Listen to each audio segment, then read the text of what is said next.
শুভ সন্ধ্যা বন্ধুরা। আজকে হচ্ছে তোমার কি বার? আজকে কি বার গো? কি বার? শনিবার। ও আজকে হচ্ছে শনিবার। আর শনিবার কিন্তু ব্লগটা আমি এখন থেকে শুরু করিনি, শুরু করেছিলাম সকাল থেকেই। আজকে আমাদের নবদ্বীপ ভারসাশ্রম সঙ্গে তো উৎসব শুরু হচ্ছে, মানে এই সোম মঙ্গল 29-30 বাৎসরিক উৎসব। তো প্রচুর স্বামীজিরা এসছেন। আর যে আগের বারও তো আমাদের বাড়িতে একটা ছোট্ট করে অনুষ্ঠান হয়েছিল, আর এইবারে দুপুরবেলায় একটু ওনাদেরকে সেবা করার ব্যবস্থা করা হয়েছিল আর কি। তো সকাল থেকে সব হয়েছে, হুড়োহুড়ি হয়েছে, স্বামীজিরা এসেছিলেন, সেগুলো সব তোমাদেরকে এখন মানে তোমাদের সামনে আমি এখন এলাম এটা বলে নিই, তারপরে আবার তোমাদেরকে ওই ঘটনাগুলো সব দেখাই। তো তোমরা দেখো ভিডিওটা, আশা করি ভালো লাগবে। তো যাই হোক, তোমরা দেখো এবার। আজ সকাল থেকে হুড়োহুড়ির পরিবেশটা দেখে মনে হচ্ছে বাড়িতে যেন আজকে কালী পুজো হচ্ছে। কালী পুজোর সময় যেমন আমাদের এই কাঠের উনুন জেলে সব বড় বড় রান্নাগুলো এখানেই সারা হয়, তো আজকেও ঠিক সেরকমই মনে হচ্ছে। আজ যদিও কালী পুজো হচ্ছে না, কালী পুজো আমাদের সেই কার্তিক মাসে দীপান্বিতা পুজোতেই হয়। এখন আজকে একটা অন্য ব্যবস্থা হচ্ছে, তাই জন্যই এত হুড়োহুড়ি। আজ যে মহা আনন্দের দিন। মাকে দেখছো, মা কত তরি তরকারি কাটতে বসে গেছে, আর এদিকে সবাই সবার কাজে ব্যস্ত, মানে কচি কাচাদের থেকে শুরু করে বড়রা সবাই সবার কাজে ব্যস্ত। কাকিমা ওদিকে বাটাবাটির কাজ সারছে, আর আমি এদিকে শাক চাপিয়ে দিয়েছি। মানে আজ বড় হুড়োহুড়িটা আর কিছুর জন্য না। আর খানিকক্ষণ পরে বাড়িতে আমাদের কিছু সাধু চলে আসবেন, মানে ভারসাশ্রম সংঘের অনেক স্বামীজির আজকে পদার্পণ হবে বাড়িতে। আর এদিকে মেয়েকে দেখো, তারও আনন্দে ধরে না, সেও খানিক নাড়ানাড়ি করে নিচ্ছে তরকারি পাতিগুলো। তার অবশ্য দীক্ষা হয়ে গেছে, সে এখন ধরতেই পায়। তা যাই হোক, সেই যে সাধু সন্ন্যাসীরা আসবে, এই যে ওরা এখন চলে গেল আনতে। আমাদের ভারসাশ্রম সঙ্গে তো উৎসব শুরু হচ্ছে, বাৎসরিক উৎসব। তা সেই জন্য তো অনেক স্বামীজি এসছেন, তোমাদের ত্রিশূল পূর্ণিমার দিনও বললাম আমি। তা এই দেখো, বেশ কয়েকজন স্বামীজি আজ আমাদের বাড়ি যাবেন। তো আমাদের এই গাড়িটা করেই স্বামীজিরা উঠে যাবেন, সেই জন্যই আমার মেয়ে, আমার ছেলে, আমার ভাগ্নে সবার খুব হুড়োহুড়ি। এই যে স্বামীজিরা গাড়িতে উঠে পড়েছেন, মানে ওনারা ভারসাশ্রম থেকে রওনা দিয়েছেন আমাদের বাড়ির উদ্দেশ্যে, আমাদের বাড়ির দিকে ঢুকবে। যদিও খুব কাছে ভারসাশ্রম সংঘ থেকে আমাদের বাড়ি, তা হলেও এই যে স্বামীজিরা ঢুকছেন, কিন্তু সব স্বামীজি একসাথে ঢোকেননি। এক একজন স্বামীজি এক এক রকম সময় ঢুকেছে, আর তার আগেই ঢুকে গেছে একজন স্বামীজি আর চারণ দল, মানে ভারসাশ্রম সঙ্গে যে চারণ দল আছে তাই। আর আমরা তো সবাই হুড়োহুড়ি করছি প্রণাম করার জন্য।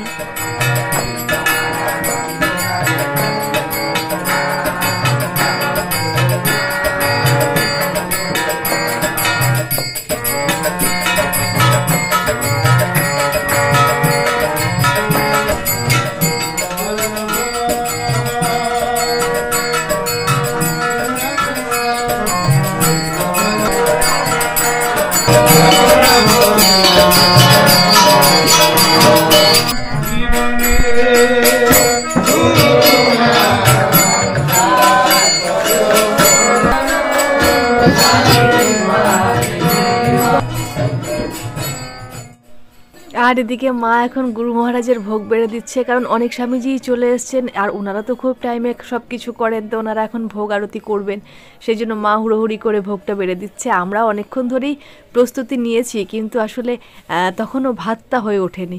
তা যাই হোক, ভাত ওদিকে উনুনে ফুটছে, আমার ননদ সামলাচ্ছে ভাত, আর এদিকে মাকে দেখো, মা সব একটা একটা করে ভোগ বেড়ে দিচ্ছে। আর আমাদের গুরু মহারাজের তো আলু ভাতে লঙ্কা দিয়ে উনি খেতে খুব ভালোবাসেন, সেই জন্য আলু ভাতে দেওয়াটা মাস্ট। আর এদিকে আমাদের এই স্বামীজি গান হরিনাম সংকীর্তন করেই যাচ্ছেন। মানে বাড়ির পরিবেশটাতে যে এত অপূর্ব হচ্ছে, সে তোমরা তো দেখেই বুঝতে পারছো।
जुगावतार भगवान आचार्य प्रणवानंद जी महाराज जी की भारत सेवाश्रम संघों की सनातन हिंदू धर्मों की भारत की भारत माता की विधाम की महाप्रभु की भक्त गृहों की जय। देवादिदेव शंकर भगवान की जय, रामचंद्र भगवान की जय, भगवान की जय, देवी की जय। नमः पार्वती पतये आरती राय 9474। শুনলেই তো তোমরা গুরু মহারাজের কি সুন্দর অপূর্ব নাম কীর্তন আরতি সব হলো। আর এখন দেখো একজন স্বামীজি ভোগ দিয়ে দিচ্ছেন গুরু মহারাজকে। তো ওনাদের কৃপা যে আমাদের উপর বর্ষিত হয়েছে এর জন্যই আমরা ধন্য। গুরু মহারাজের কৃপাও যে বর্ষিত হয়েছে এটাই ধন্য। কেন কি নালে এইভাবে সঙ্গ সাধুসঙ্গ হয় না, মানে ওনারাই বলছিলেন। আর দেখো ওনারা যে আমাদের বাড়িতে একটু সেবা করছেন এতেই আমরা ধন্য। আগেরবারও হয়েছিল ছোট করে, আগেরবার তো ওনারা সকালে একটু জল খাবার খেয়ে নাম কীর্তন করে চলে গেছিলেন, কিন্তু এইবার দেখো এত স্বামীজিদের পেয়েছি তো ভীষণ আনন্দ হচ্ছে। কিন্তু আমাদের নবদ্বীপ শাখার অধ্যক্ষ যিনি, তারপরে আরেকজন স্বামীজি থাকে উনি এখনো আসতে পারেননি, ওনারা একটু পরে আসবেন। আসলে এখন তো এত ব্যস্ততা চলছে, তাও যে ওনারা সময় দিয়েছেন প্রত্যেকজন স্বামীজি, এর জন্য আমরা ধন্য। না স্বামীজি পায়েস দিতে পারলাম না কাউকে, সবাই পায়েস করলাম আমি আর কাউকে দিতে পারলাম না। আপনাদের তো দেবো, আমি দিয়ে দেবো, নিয়ে যাবে সব, পাঠিয়ে দেবো, কিন্তু ওনারা পেলেন। খানিকক্ষণ পরে আমাদের নবদ্বীপ শাখার অধ্যক্ষ যিনি সৌরভানন্দজি স্বামীজি উনি আর আরেকজনা স্বামীজি ওনারা এসছেন। আসলে এত ব্যস্ততার মধ্যে যে ওনারা সময় বার করে এসেছেন এর জন্যই আমরা একদম মানে ধন্য। আর এদিকে আমাদের বাড়ির মানুষজনও খেতে বসে গেছে, আমরা এখনো বসতে পারিনি। সারাদিন নাম গান হয়েছে, এত আনন্দ হয়েছে যে কি বলবো, মনটা পুরো ভরে গেছে, খাওয়া দাওয়া ভুলেই গেছি। তো যাই হোক আজকে ভিডিও এখানেই শেষ করলাম। কেমন লাগলো জানিও, সবাই ভালো থাকো, টাটা।